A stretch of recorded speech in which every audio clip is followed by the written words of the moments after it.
Hello, this is High Templar with a new Mass Effect Andromeda video. So I have some news.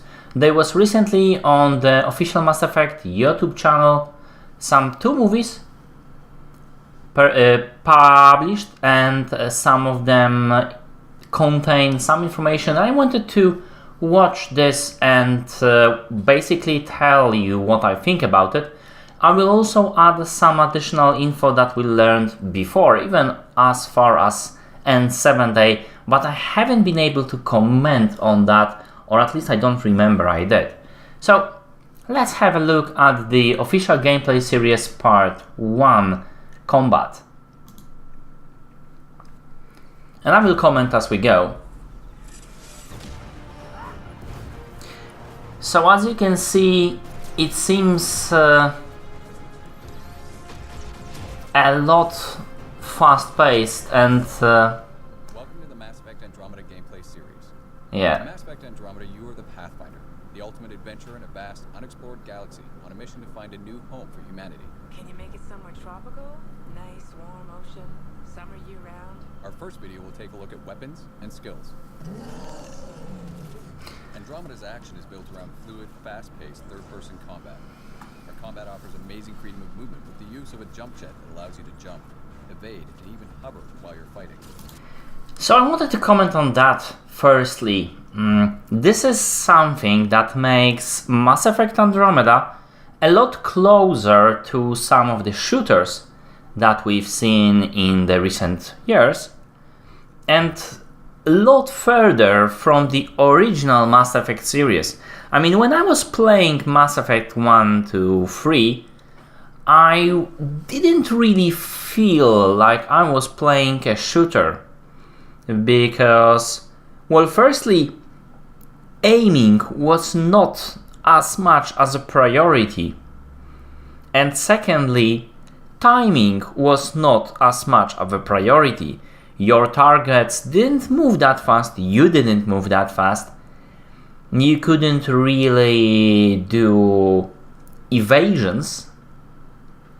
It played a lot more as similar, maybe even to some tactical, even turn-based games when you had a turn when you used some powers, and the powers were very crucial. I mean, they did more than any weapon fire would do in Mass Effect.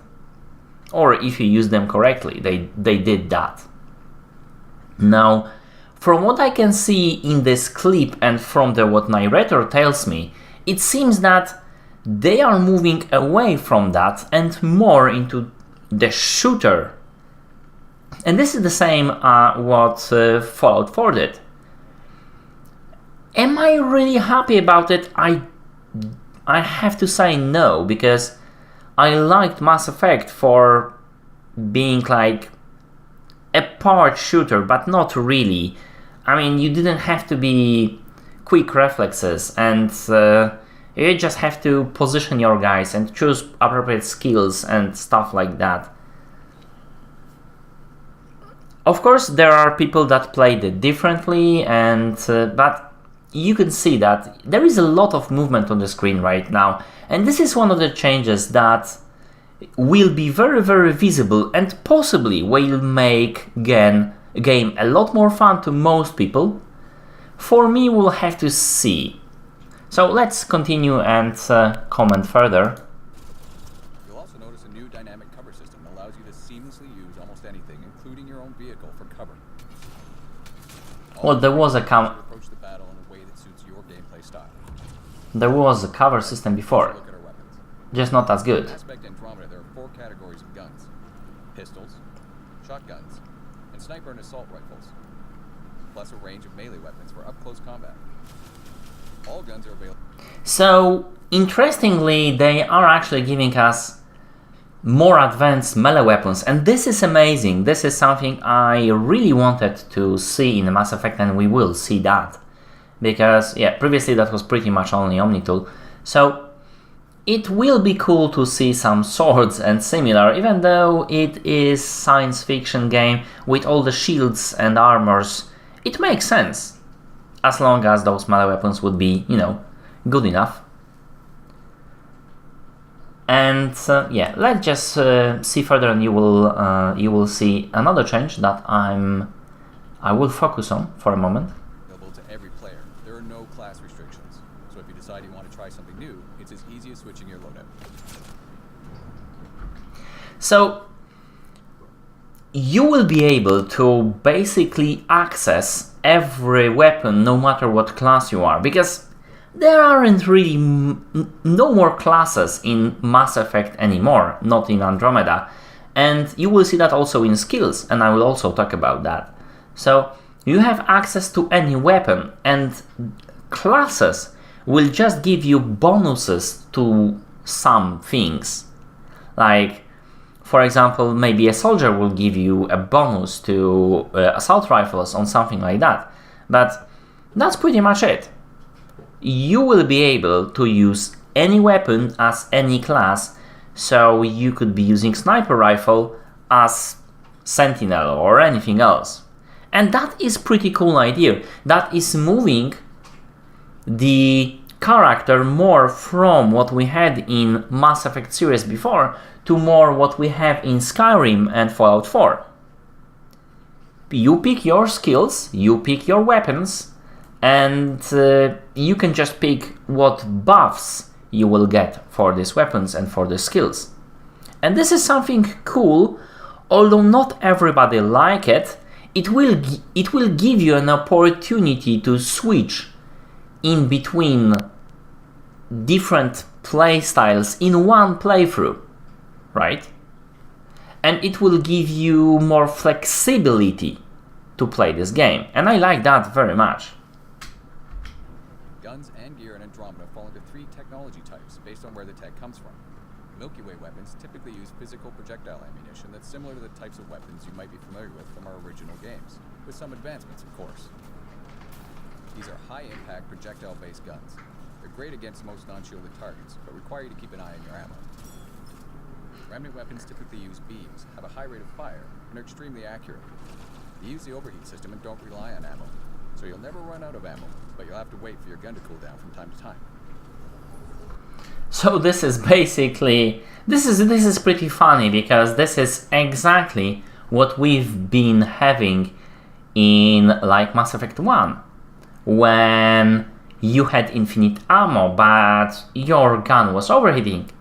And that's pretty cool, in my opinion. There will also be obviously third category, but giving us different weapon types, and you can only have so many weapons in loadout, will give us very interesting ability to mix and match weapons when we are fighting enemies, to pick appropriate weapon against appropriate enemy, which is very interesting because on higher difficulties those battles might be very, very hard if you don't do that correctly, and this is pretty cool. I like that also.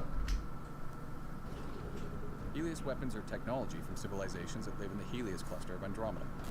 They are generally plasma-based, which means they are slower speed, but benefit from heat-seeking technology. While some are charge-based, the longer you charge them before releasing, the harder they hit. Melee weapons vary. So I like the idea of heat-seeking and basically plasma weapons. I cannot say I like the idea of overcharging. It was used in many games, and it was, most cases it wasn't really balanced. You could use it for first very hard strike on some of the enemies. If you can use that correctly, it will give you enormous advantage. We'll have to see if this is working as overpowered as I think it will be, but might give you, it might be a choice between first weapon that you will always get, that will be a plasma weapon, that you will always hit your enemy first and then switch to something else. And this is not really what I want from a game, right? Unless you will be going for the hard mode and not use plasmas or not use overcharging, which is another choice. Heat-seeking is also pretty cool because for all those people like me who are not very good at aiming, this is something that will make it more role-playing. Probably they will be not as powerful as the weapons that you have to aim, but for us it might be, something pretty cool. Varies both damage and speed. Hard-hitting hammers do maximum damage. Ouch. Fast shivs or swords allow you to get in and out of harm's way with maximum speed and precision. In addition to weapons, you can also develop skills. So the hammers and swords are things that many people have been speculating that we will get in Mass Effect Andromeda, and it's pretty cool also. Even your melee weapon will have some kind of specialization, and it will work pretty much the same way as in Skyrim, when you have to choose your basic weapon type that you will be using, and yeah, it's working pretty much the same way. I mean, the hammers, for example, they are slow, but they are hard hitting. This is exactly the same, and it seems that in this particular combat, it will be playing the same way. So you will be aiming your hit with the hammer, and then you will be, trying to dodge the enemy, which will be, because your character is pretty fast and can dodge things pretty easily, would be an interesting choice. And abilities. Like the weapons, there are no restrictions on what skills you can choose, and each of the three main categories is designed to facilitate a certain style of play. Combat skills are great if you want to focus on weapons. So what this guy is telling basically here is that you have access to all the trees, both combat and tech and bionics, and you will be able to mix and match them, because there is no longer a class. I mean, yes, some classes will be giving you bonus to tech powers or biotics powers, but in essence you will be able to build your character as you wish, the same as in Skyrim, Fallout 4 and similar. Actually more than Skyrim, than Fallout 4 in this particular case. And you can see that, for example, getting a rank in assault rifles will get you those additional damage and accuracy, which is pretty cool, right? So these are the basics one, and this one will give you some additional skills like concussing shots or omni grenade that you will be able to use. Very, very cool stuff. Gear and making your character the ultimate soldier. These skills focus on improving.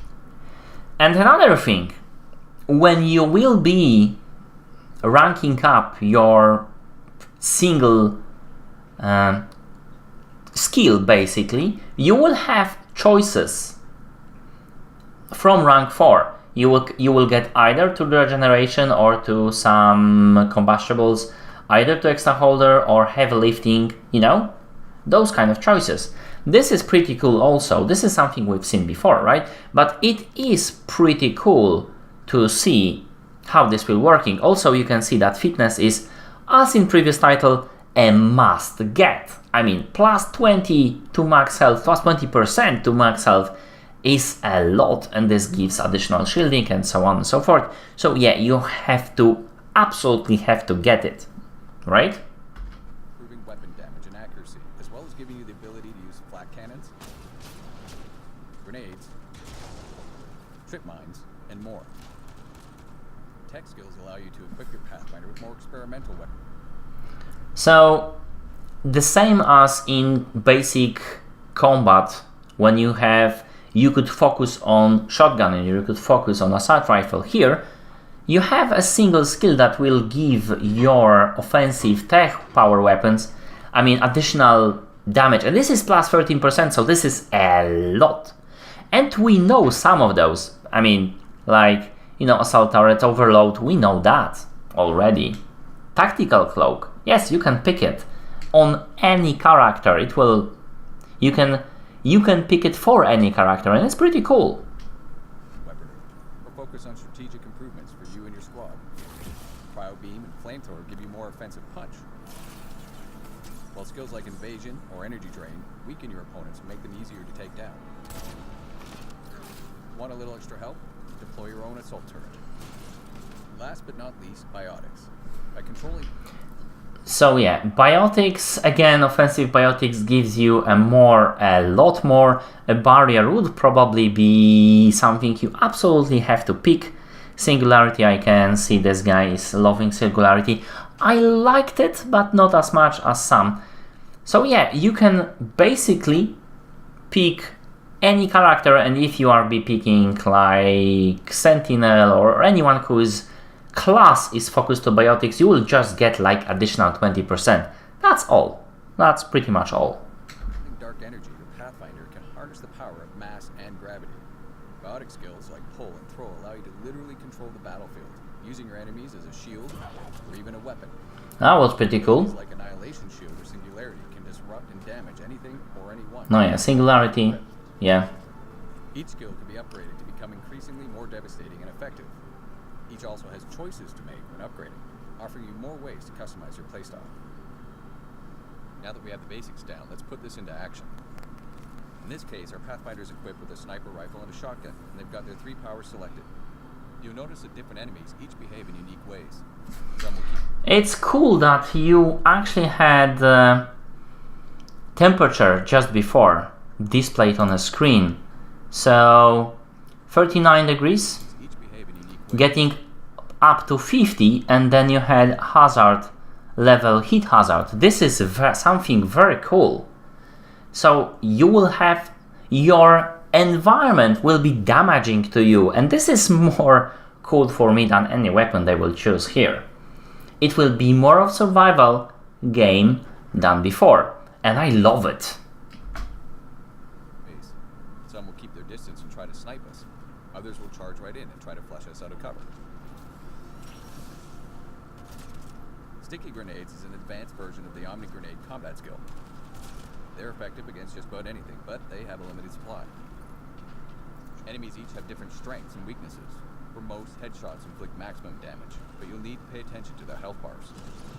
Yellow means they've got armor and won't be as susceptible to certain weapons and powers. Blue means they're shielded, and in addition to being more resistant to biotics, you'll generally need to deal with those shields before their health goes down. And just like you, their shields will recharge if you don't finish them off quickly. So this is the same as it was before, right? There's a tech skill that allows you to evade enemy detection and inflict increased damage when attacking from cloak. That's the same, again, as if you were playing Infiltrator. Another tech skill that's great for taking out enemy shields and synthetic enemies. By holding it before releasing, you can even chain it to multiple enemies. Again, same story. This is just one of the hundreds of combinations of weapons and skills you can try in Andromeda. Stay tuned for future installments where we'll show you our profiles. See?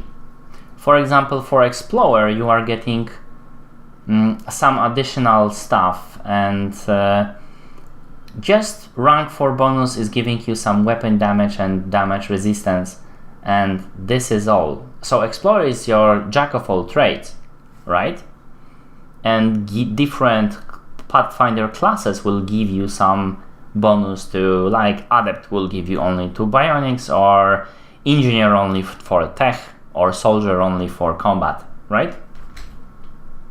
Boost in combat. Favorites which allow you immediate access to your sets of power so you can change up on the fly. Same as before. Skills and commands. Same as before.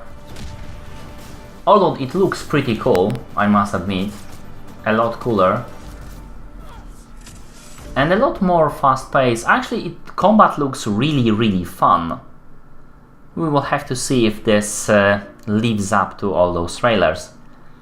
And yeah, that's pretty much it. I hope you like it. If you did, press like, comment if you will, and see my other videos. I do videos in Total War series when I do some DLC analysis and mechanics videos and Let's Plays, but also Let's Plays in other games, and I will be doing Mass Effect Andromeda Let's Play from the day it will be available. Now, thank you for watching, and see you later.